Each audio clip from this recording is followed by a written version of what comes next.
नमस्कार, आदाब, सत श्री अकाल। मैं मनोज शुक्लानी आपका स्वागत करता हूं आपके अपने चैनल पे। दोस्तों, आज जिस कंपनी के बारे में आपसे चर्चा करने वाला हूं वो पेस्टिसाइड्स और एग्रीकेमिकल्स में एक बहुत बड़ा नाम है।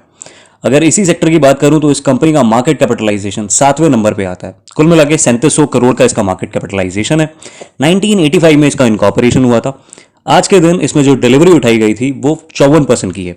इंडस्ट्री पीई को अगर मैं इसके पीई से कंपेयर करूं तो ये काफी ज्यादा अंडर वैल्यूड है। जहां एक तरफ इंडस्ट्री का पी 44.37 है, वहीं दूसरी ओर इस कंपनी का पी मात्र 19.64 है। डिविडेंड यील्ड में थोड़ा सा पीछे चल रहे हैं। 1.5% के अराउंड इसका मोटा मोटा डिविडेंड यील्ड है, लेकिन जिस रफ्तार से कंपनी बढ़ रही है मेरे ख्याल से हो सकता है कि किसी लोगों को डिविडेंड यील्ड की जरूरत भी ना पड़े इस कंपनी से जुड़कर। अर्निंग पर शेयर स्टॉक का 40 रुपीज के अराउंड है। 52 वीक लोअर हाई इस कंपनी का 275 और 935 रुपीज रहा है। 1 दिसंबर 2020 को इसका लास्ट ट्रेडेड प्राइस एनएसई पे 778.20 पे क्लोज हुआ है। बात करें अगर इस कंपनी के मार्जिन की दोस्तों, तो पिछले एक साल में मार्च 19 के मुकाबले मार्च 20 में इस कंपनी का ऑपरेटिंग मार्जिन 15.39% से बढ़कर 16.25 हो गया। वहीं दूसरी ओर नेट प्रॉफिट मार्जिन की बात करी जाए तो मार्च 19 के 11.19% से बढ़कर मार्च 20 में वो 12.61 हो गया है। जी हाँ दोस्तों, मैं बात कर रहा हूँ धानुका एग्रीटेक लिमिटेड के बारे में। It's a family own business which is being run under the able leadership of mister Ram Gopal Agarwal and mister Manish Dhanuka. ये दोनों इस कंपनी के डायरेक्टर्स भी हैं और इसी कंपनी में इन दोनों की शेयर होल्डिंग भी है। आज के इस पर्टिकुलर वीडियो में मैं आपको इससे जुड़ी हुई एंड टू एंड रिसर्च के बारे में बताऊंगा। चर्चा करेंगे इससे जुड़े हुए एक एक पहलू को और जानेंगे कि क्या रहेंगे इस पर्टिकुलर कंपनी से जुड़े हुए आने वाले टारगेट्स और क्यों आपको इस कंपनी को अपने निवेश वाले टारगेट पे डेफिनेटली रखना चाहिए। तो दोस्तों, इस वीडियो का एंड तक देखिएगा और अगर आपने अभी तक मेरा चैनल सब्सक्राइब नहीं किया और ये वीडियो आपको पसंद आए तो डेफिनेटली चैनल का बटन सब्सक्राइब कर दीजिएगा और साथ ही साथ बेल आइकन दबा दीजिएगा ताकि इसी तरह से हमारा राब्ता लगातार बना रहे। बात करते हैं दोस्तों रिटर्न परसेंटेजेस की, तो मार्च 19 के मुकाबले मार्च 20 में इस कंपनी का रिटर्न ऑन इक्विटी 17.52% से बढ़कर 19.97 हो गया। मोटा मोटा ऑलमोस्ट 2.5% की यहाँ पे बढ़ोतरी देखी गई है। वहीं दूसरी ओर अगर मैं बात करूं रिटर्न ऑन कैपिटल एम्प्लॉयड की, तो वहां भी 1.5% से ऊपर की बढ़ोतरी हुई है। 23.03% से बढ़कर वो 24.78% हो गया है। रिटर्न ऑन एसेट्स की बात करी जाए तो वहां भी ऑलमोस्ट 8% से बढ़ोतरी हुई है। 13.47 से बढ़कर 15.16% हो गया ये मार्च 19 के मुकाबले मार्च 20 में। बात करी जाए अगर एसेट टर्नओवर रेशियोज की दोस्तों, तो ये कंपनी अपने एसेट्स को बखूबी मेंटेन कर रही है। बहुत ही कम ऐसी चुनिंदा कंपनीज होती है जिनका एसेट टर्नओवर रेशियो 100% से भी ज्यादा होता है। इस कंपनी का नाम उन्हीं गिनी चुनी कंपनीज में शुमार है। ये कंपनी लगातार 120% के अराउंड ही एसेट टर्नओवर रेशियो को मेंटेन करके चल रही है पिछले 2 साल से। बात करूं अगर दोस्तों लीवरेज की, तो it's one of the golden companies में से एक है जहां पे आपका डेट बहुत कम है। मार्च 19 में इनका डेट इक्विटी रेशियो फिर भी 0.03 था, वो मार्च 20 में और भी घटकर 0.01 हो गया। It's an almost low debt company. बात करूं अगर ग्रोथ परसेंटेजेस की दोस्तों, तो मार्च 19 के मुकाबले मार्च 20 में इनका 3 साल का सीएजीआर सेल परसेंटेज 6.67% से बढ़कर 8.24% हो गया। वहीं दूसरी ओर अगर मैं बात करूं सीएजीआर बेसिस पे नेट प्रॉफिट की बढ़ोतरी को, तो वो भी 1.61% से बढ़कर ऑलमोस्ट 5.07% हो गई, विच इज श्योरली रिमार्केबल। बात करें कि आखिर क्या ऐसे फैक्टर्स हैं जो कि डेफिनेटली आपको इंश्योर करवाते हैं कि हाँ आपको इसके अंदर इन्वेस्ट करना चाहिए, तो उन पहलुओं पे अगर मैं बात करूं तो दोस्तों फाइनेंशियल्स का नाम जरूर आता है। सितंबर 20 क्वार्टर में इन्होंने अपनी total income 450 crore rupees report करी है, वो जो कि जून क्वार्टर के मुकाबले 18% ऊपर रही। साथ ही साथ इनका नेट प्रॉफिट भी 51 करोड़ से बढ़कर 70 करोड़ हो गया पिछले एक क्वार्टर के अंदर अंदर। ऑलमोस्ट 37% का जंप देखा गया।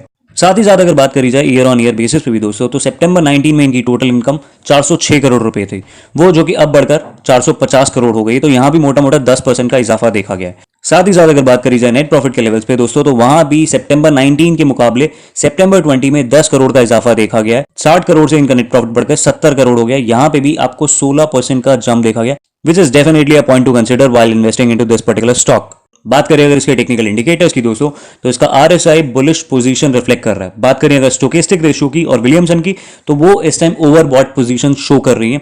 आई नो यहाँ पे एक थोड़ी सी असमंजस की स्थिति जरूर हो सकती है कि सर ऑलरेडी अगर टेक्निकल चार्ट पे ओवरबॉट दिखा रहा है तो should we further invest into it? I would still say yes you should, but why so? Here are some of the reasons which you surely need to consider while investing. Why do you really want to invest into this particular stock? Number 1, इस company में जो promoter की share holding है दोस्तों वो 75% है, बहुत ज्यादा है ये। अगर उसके अगेंस्ट में बात करी जाए प्लेज्ड शेयर्स की दोस्तों, तो जून क्वार्टर के मुकाबले सितंबर क्वार्टर में इनके प्लेज्ड शेयर्स काफी ज्यादा रिड्यूस हो गए। जून क्वार्टर में 14% इनके शेयर्स प्लेज्ड थे, जो कि अब मात्र 3.39% रह गए हैं। इसके अलावा जो एक और बहुत अच्छी बात है इस कंपनी की वो ये कि already buyback of the shares की न्यूज ऑलरेडी सर्कुलेट हो चुकी है। ₹1000 पर शेयर के अराउंड इस कंपनी ने बायबैक करने का फैसला किया है।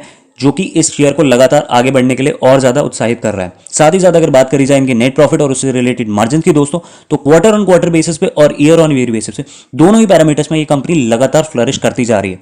इसका टॉप लाइन लगातार इंप्रूव होता जा रहा है, डेट ये और कम से कम करते जा रहे हैं, cash flows are getting better and better with every quarter. साथ ही साथ अगर बात करी जाए आक्रामक रिटर्न्स दिखाने की दोस्तों, तो पिछले एक साल के अंदर अंदर इस स्टॉक ने 160% का रिटर्न दिए। अगर बात करी जाए पिछले 8 साल के रिकॉर्ड की, तो इस कंपनी ने 1000% का रिटर्न दिया। 1 लाख रुपए अगर आपने 2012 में इस कंपनी में इन्वेस्ट किए होते तो आज की डेट में 10 लाख रुपए होते। साथ ही साथ इस कंपनी को अच्छी बैकिंग मिल रही है म्यूचुअल फंड से भी। 12% का स्टेक म्यूचुअल फंड हाउसेस के पास में, जो कि बेहतरीन तरीके से अच्छे से इस कंपनी के शेयर्स को एलोकेट कर अपनी डिफरेंट म्यूचुअल फंड स्कीम्स में। बात करी जाए इस कंपनी के जो मेजर प्रमोटर्स हैं वो कौन है, तो दोस्तों इस कंपनी का 75 में से 73% हिस्सा त्रिवेणी ट्रस्ट और पुष्पा धनुका ट्रस्ट के पास है, 61% और 11%। बाकी के जो रिमेनिंग 2% है उसमें जो मेजर शेयर होल्डिंग है वो रामगोपाल अग्रवाल जी के पास है 0.7% और मनीष धानुका जी के पास है 0.6%। सो सवाल आता है कि जब ऑलरेडी प्रमोटर की शेयर होल्डिंग इसमें इतनी ज्यादा है, साथ ही साथ म्यूचुअल फंड हाउसेस का भी अच्छा खासा स्टेक है, जहां एक तरफ रिटेल इन्वेस्टर्स के साथ बहुत कम एलोकेशन अवेलेबल है, still the company is more interested in buying back the share. तो अपने आप में एक काफी बड़ा इंडिकेशन है कि क्यों आपको अपनी इन्वेस्टमेंट की लिस्ट में इस शेयर का नाम जरूर शुमार करना चाहिए। फिलहाल ये शेयर 778 रुपीज का ट्रेड कर रहा है। मेरी एक्सपेक्टेशन है कि बहुत जल्दी ये 850 रुपीज तक पहुंचेगा। तो दोस्तों ये थी हमारी वीडियो धानुका एग्रीटेक लिमिटेड के स्टॉक एनालिसिस से जुड़ी हुई। मैं उम्मीद करता हूँ वीडियो आपको जरूर पसंद आया होगा। चैनल को सब्सक्राइब जरूर कर लीजिएगा ताकि इसी तरीके से मैं आपके लिए अच्छी से अच्छी वीडियोस टाइम पर ला पाऊँ। इससे जुड़ा हुआ अगर आपको कोई सवाल है तो कमेंट बॉक्स में जरूर मेंशन कीजिएगा। साथ ही साथ आप मेरे साथ 1-to-1 भी कनेक्ट कर सकते हैं। मेरे सोशल मीडिया के लिंक्स मैंने आपको यूजर डिस्क्रिप्शन में दे दिए हैं, आप मुझसे 1-to-1 वहां भी कनेक्ट कर सकते हैं। मिलूंगा आपसे अपनी अगली वीडियो में, तब तक के लिए जय हिंद।